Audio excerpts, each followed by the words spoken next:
Imagine a cena.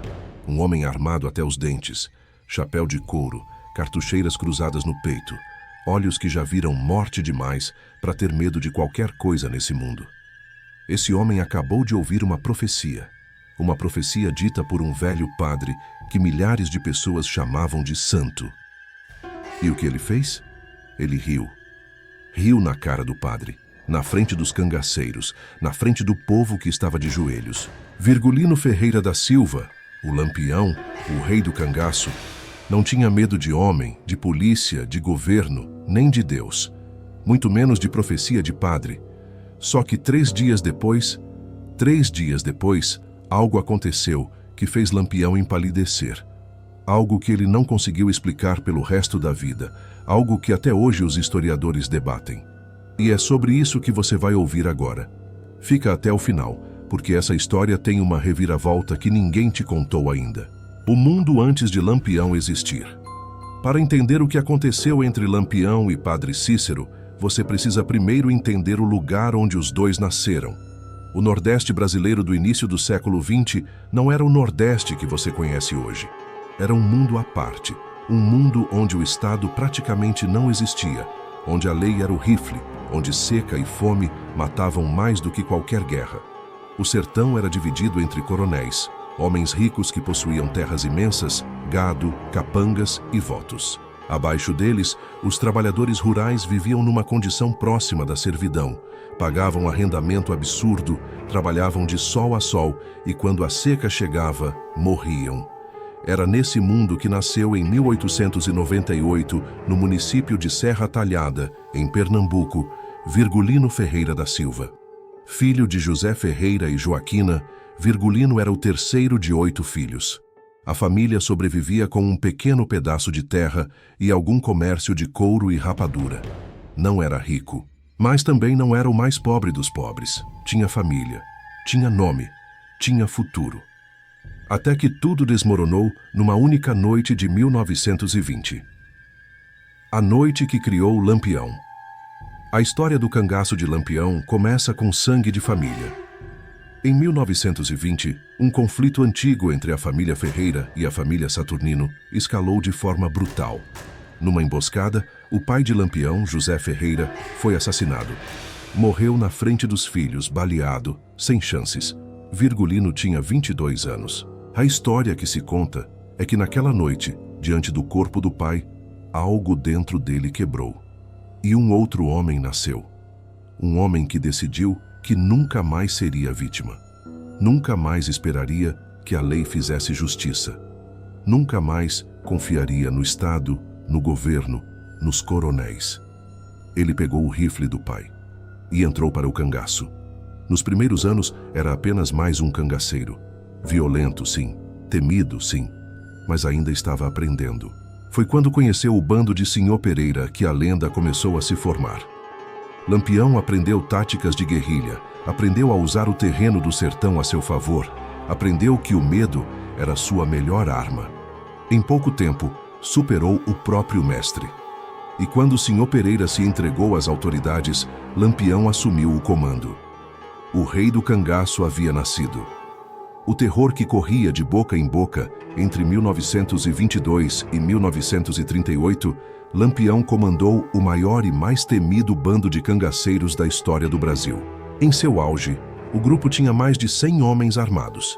Percorriam o sertão de Pernambuco, Bahia, Sergipe, Alagoas, Piauí e Ceará como uma força militar autônoma. As histórias que corriam sobre ele eram de arrepiar. Dizia-se que ele tinha um pacto com o diabo, que as balas não pegavam nele, que ele dormia de olhos abertos, que ele podia sentir uma emboscada a quilômetros de distância. Claro que muita coisa era lenda, mas a lenda tinha uma função. O terror psicológico era tão eficaz quanto qualquer fuzil. Policiais inteiros desertavam quando sabiam que Lampião estava na região. Cidades inteiras se esvaziavam com a notícia de que o bando estava chegando. Mas havia algo que as pessoas não entendiam completamente sobre Lampião. Por trás do terror, havia uma inteligência estratégica afiada.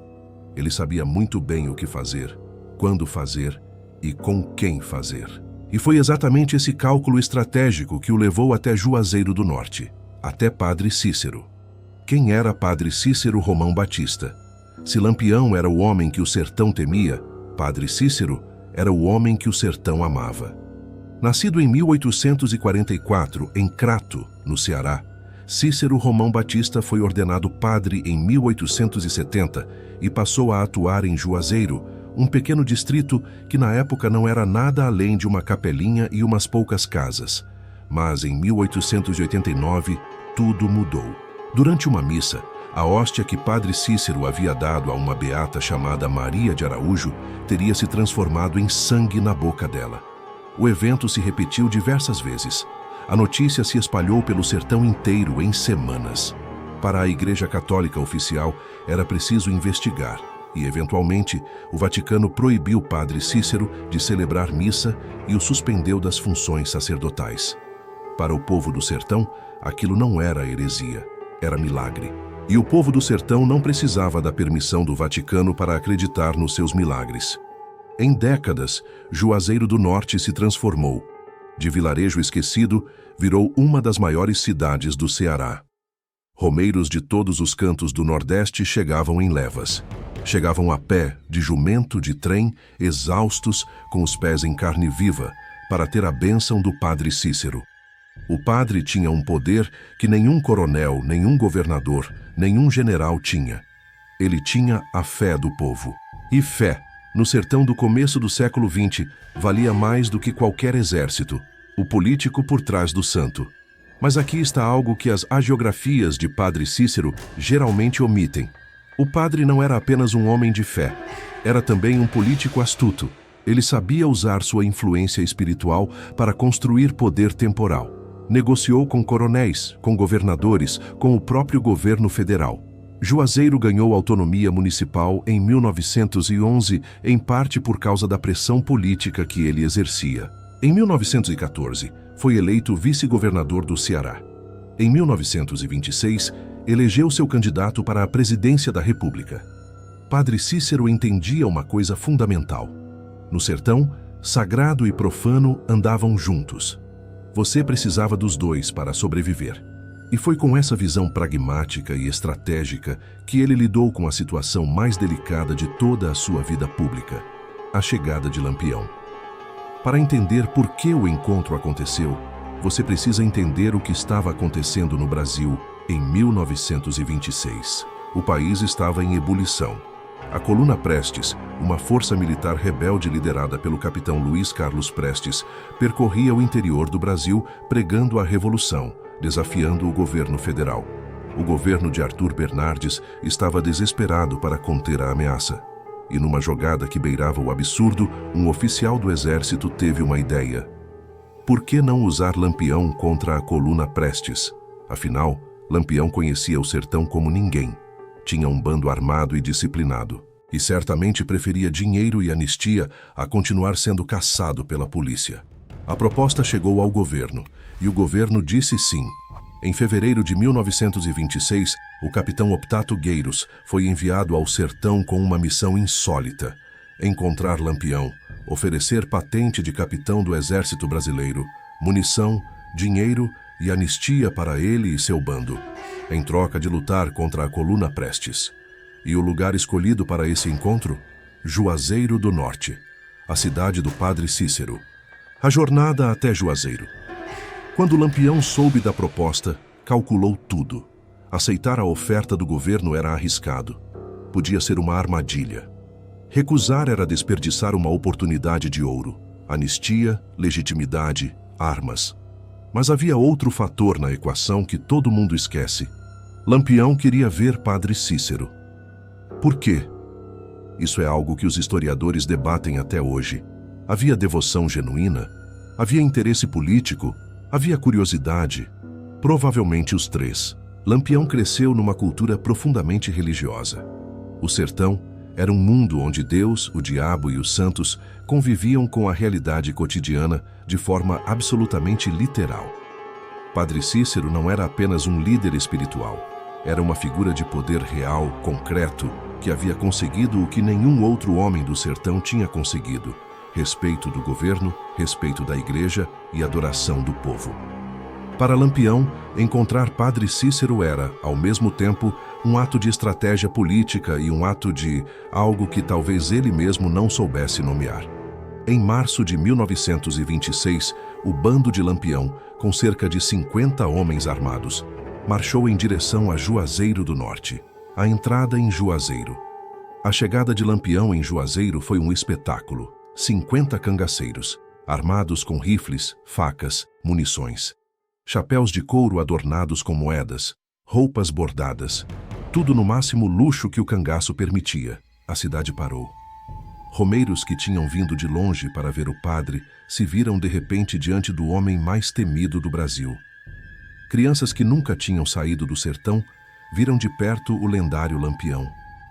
Muitos esperavam sangue, muitos fugiram.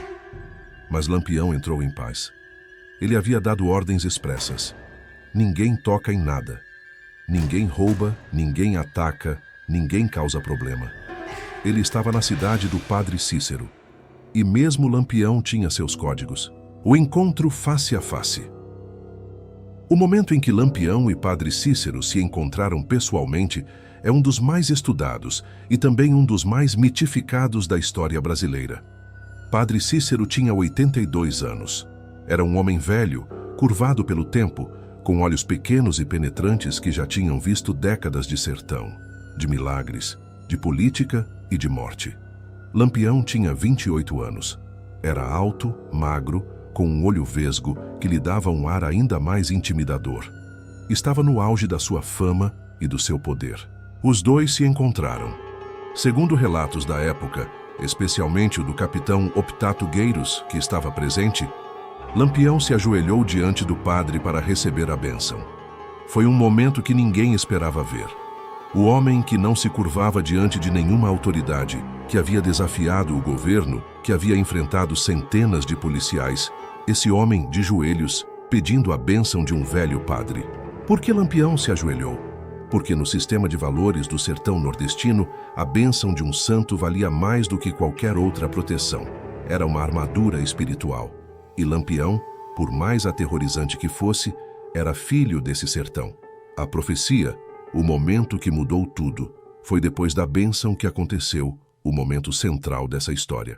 Padre Cícero olhou para Lampião, não com medo, não com admiração, mas com aquela calma perturbadora de quem já viu coisas demais para se impressionar com qualquer uma.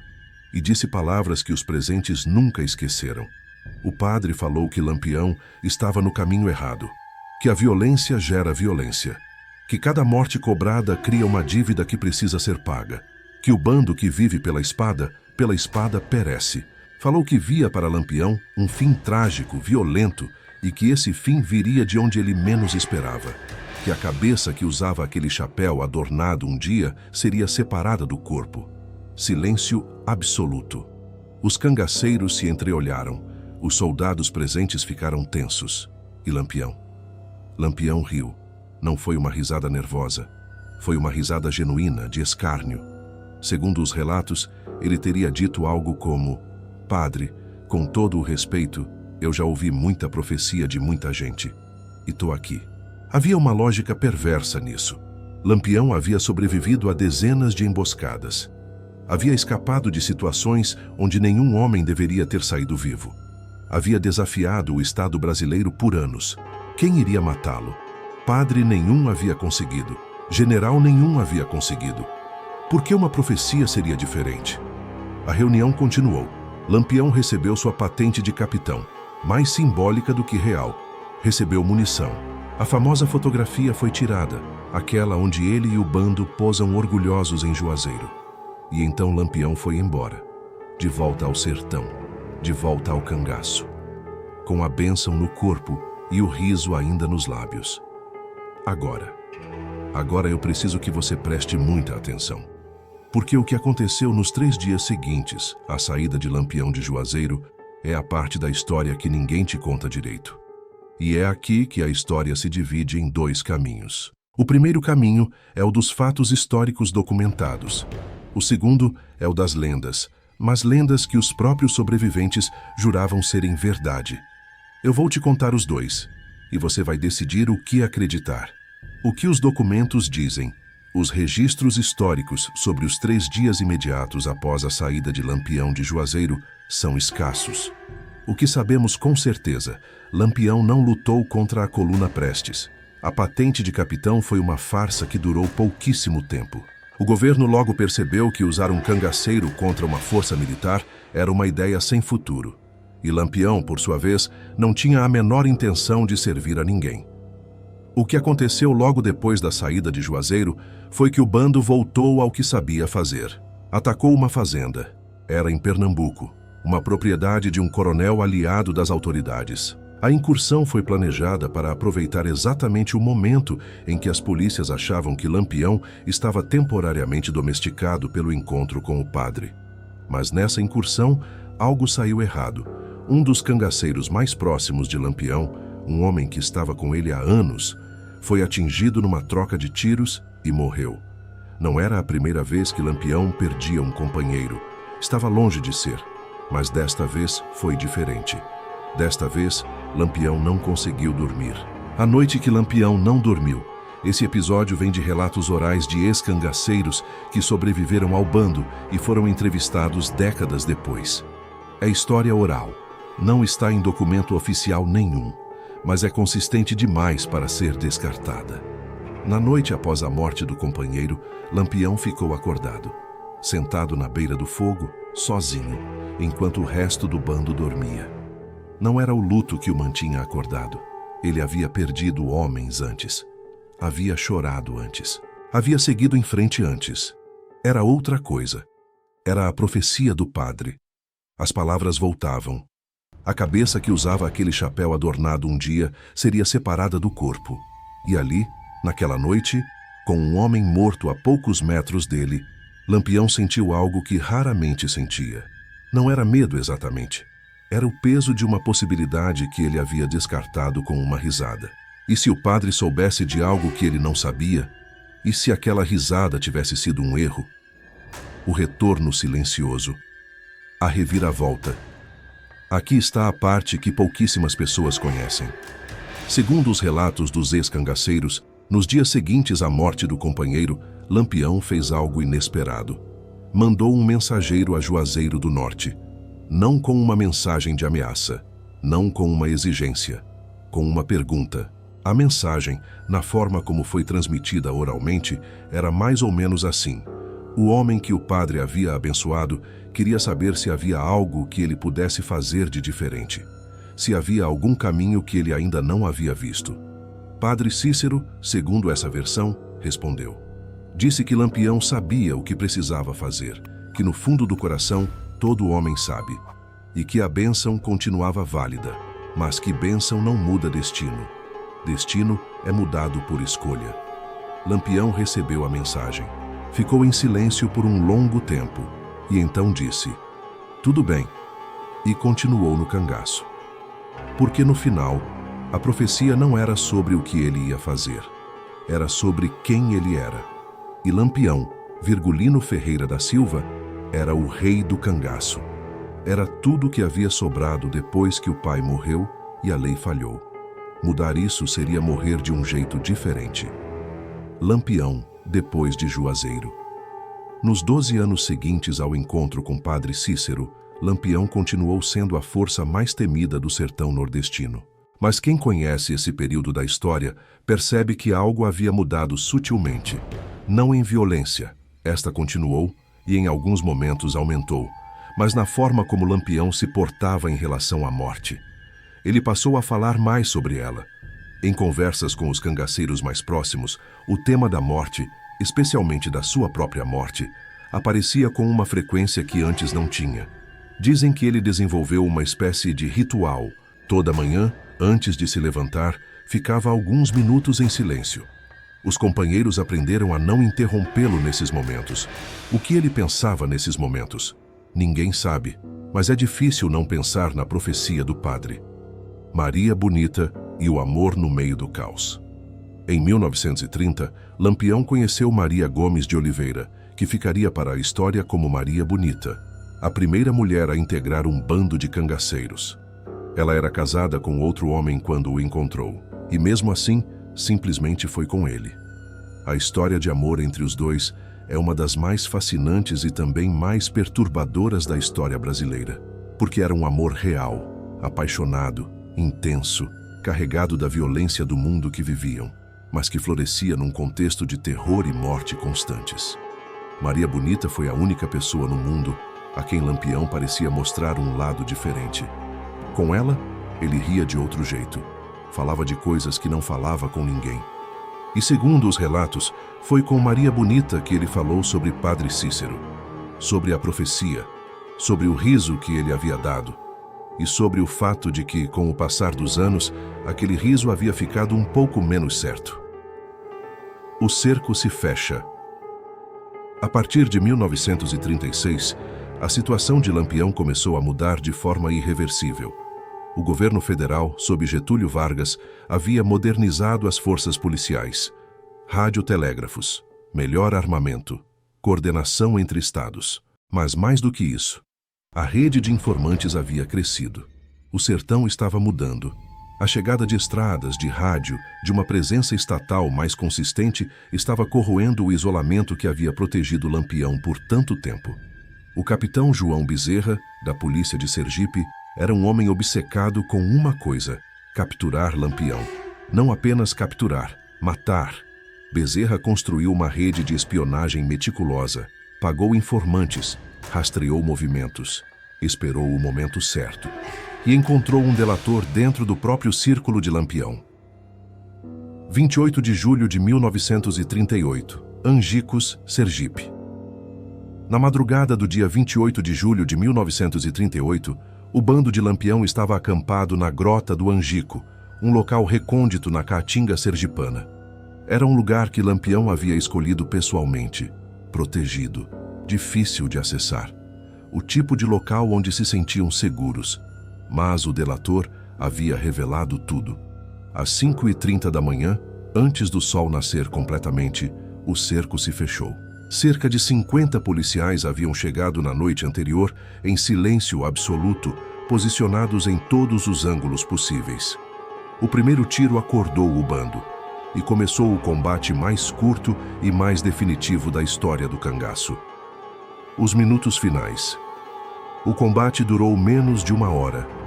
O bando de Lampião, pego de surpresa, lutou com tudo que tinha, mas estava cercado, em terreno que conhecia, mas que desta vez havia sido usado contra ele. Lampião foi atingido. Maria Bonita foi atingida. Um por um, os cangaceiros foram caindo. Ao final, Lampião, Maria Bonita e outros 8 cangaceiros estavam mortos. Mas o capitão Bezerra não estava satisfeito apenas com os corpos. Ele queria prova. Prova que o Brasil inteiro, o governo inteiro, as polícias inteiras precisavam ver. E foi aí que a profecia de Padre Cícero se cumpriu de forma literal. As cabeças de Lampião, Maria Bonita e dos outros cangaceiros mortos foram decepadas, colocadas em latas de querosene e exibidas pelo Nordeste inteiro como troféu. A cabeça que o padre havia visto. A profecia havia sido específica. A cabeça que usava aquele chapéu adornado um dia seria separada do corpo. Em 1926, Lampião havia rido. Em 1938, 12 anos depois, a profecia era realidade. As cabeças ficaram expostas em Piranhas, Alagoas, por dias. Pessoas vinham de longe para ver. Fotógrafos registraram. Os jornais publicaram em manchete. O rei do cangaço havia morrido. E havia morrido exatamente da forma que o velho padre havia dito. Padre Cícero não estava vivo para ver. Havia morrido em 1934, 4 anos antes. Mas sua profecia sobreviveu. E se cumpriu. Lampião. Monstro ou vítima do sistema? É impossível contar a história de Lampião sem enfrentar essa questão.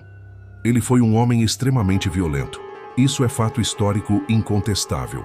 Cometeu massacres, torturou inimigos, destruiu famílias, deixou um rastro de terror que marcou gerações. Mas também é fato histórico que ele foi produto de um sistema que o abandonou, que a lei que deveria protegê-lo falhou, que o Estado que deveria representá-lo nunca o representou. Isso não justifica os crimes, não apaga as vítimas, não transforma o monstro em herói, mas explica, pelo menos em parte, como um menino de serra talhada, se tornou o rei do cangaço. E é por isso que a figura de Lampião nunca saiu do imaginário popular brasileiro. Porque ele representa uma contradição que o Brasil conhece muito bem. O homem que a sociedade cria e depois precisa destruir. Padre Cícero, santo ou político, a mesma complexidade se aplica a Padre Cícero. Era genuinamente devoto? Sem dúvida. Havia algo na sua fé que era real, profundo, inabalável. Era também um político calculista que usou a fé do povo para construir poder? Também sem dúvida. Mas aqui está o ponto. No sertão do início do século XX, separar o sagrado do político era impossível. E talvez Padre Cícero entendesse isso melhor do que qualquer um. A profecia que ele fez a Lampião, seja ela genuinamente mística ou uma leitura política muito astuta da situação, provou ser precisa. E a precisão dela é perturbadora o suficiente para que, quase 90 anos depois, ainda estejamos falando dela. O que significa a risada de Lampião? A risada que Lampião deu quando ouviu a profecia é, talvez, o detalhe mais humano de toda essa história. Porque não é a risada de um herói corajoso. Não é a risada de um vilão sádico. É a risada de um homem que não conseguia imaginar outro jeito de existir. Que havia construído uma identidade tão completa, tão total, que qualquer alternativa parecia impossível. O padre lhe mostrou uma saída, ou pelo menos sugeriu que havia uma, e Lampião riu. Não porque não acreditava no padre, mas porque já não sabia ser outra coisa. E isso, mais do que qualquer batalha, qualquer assalto, qualquer crime, é a tragédia de Virgulino Ferreira da Silva, a herança que permanece. As cabeças de Lampião e Maria Bonita ficaram décadas expostas em museus, até que em 1969 foram finalmente enterradas. Mas a história não foi enterrada com eles. Lampião virou personagem de romances, filmes, músicas, peças de teatro. Virou símbolo de resistência para uns, de barbárie para outros. Padre Cícero foi beatificado pela Igreja Católica, muito tarde, mas eventualmente. Juazeiro do Norte continua sendo um dos maiores centros de peregrinação do Brasil. E o encontro entre os dois, aquele dia de março de 1926, continua sendo um dos momentos mais fascinantes e mais enigmáticos de toda a história brasileira. Dois homens de poder imenso. Dois sistemas de crenças completamente diferentes. Uma profecia, uma risada. E 12 anos depois, a morte. Por que essa história ainda importa? Você pode estar pensando, por que uma história de quase 100 anos ainda importa hoje? Importa porque a história de Lampião e Padre Cícero não é uma história sobre o passado. É uma história sobre o Brasil, sobre a desigualdade que cria monstros e santos ao mesmo tempo, sobre a fé que move montanhas e sobre o poder que se esconde atrás da fé, sobre o que acontece quando a lei falha aos mais vulneráveis, sobre o custo humano de uma sociedade que abandona seus filhos. Lampião não surgiu do nada. Foi criado por um sistema, e esse sistema ainda existe, com outras roupagens, em outros contextos, produzindo outras versões da mesma tragédia. Padre Cícero não foi apenas um místico. Foi a resposta de um povo abandonado que precisava criar seus próprios sistemas de significado, seus próprios centros de poder, suas próprias formas de sobreviver num mundo que não os via. E o encontro entre os dois, o rei da violência e o rei da fé, é o retrato mais honesto que o Brasil jamais produziu de si mesmo. A pergunta que fica, e então fica uma pergunta que essa história nunca responde completamente. Lampião sabia. No fundo, de alguma forma, ele sabia. Aquela noite que não dormiu. Aquela mensagem que mandou ao padre. Aquele silêncio das manhãs. Ele sabia que a profecia era verdade, mas continuou assim mesmo. Por quê? Porque às vezes o destino não é algo que acontece com você. É algo que você escolhe, todos os dias, mesmo sabendo o que está escolhendo. Lampião escolheu ser Lampião. Até o último dia. Até a última hora. Até o último tiro na grota do Angico. E talvez seja isso, mais do que qualquer outra coisa, que faz dele uma figura impossível de esquecer. Você chegou até aqui. Você ficou até o final. Parabéns. E isso significa que você é exatamente o tipo de pessoa que esse canal foi feito para alcançar. Alguém que não quer a versão resumida, limpa, sem sangue da história. Alguém que quer entender de verdade o que aconteceu. Por que aconteceu? O que isso significa? Se essa história te impactou, deixa o like agora. Não é para mim. É para esse algoritmo entender que história real importa, que o povo do Nordeste importa, que essas histórias precisam ser contadas e recontadas enquanto houver gente disposta a ouvir. Se você ainda não está inscrito no canal O Cangaço, se inscreve agora. Clica no sininho, porque as próximas histórias que vêm por aí são ainda mais intensas, ainda mais esquecidas, ainda mais necessárias. E nos comentários, me conta o que você achou. Você acha que a profecia foi genuína? Ou o padre Cícero estava apenas lendo a realidade política do momento? Você acha que Lampião poderia ter escolhido diferente? Ou o destino dele estava traçado desde que o pai morreu? Deixa nos comentários. Eu leio todos. E compartilha esse vídeo com alguém que precisa conhecer essa história. Porque toda vez que a gente conta histórias como essa, a gente está fazendo algo muito mais importante do que entreter. A gente está preservando memória. A gente está garantindo que Lampião, Maria Bonita, Padre Cícero e todos os homens e mulheres esquecidos desse sertão enorme não sejam apagados. Até o próximo vídeo. Aqui é o Cangaço. E o sertão não acabou.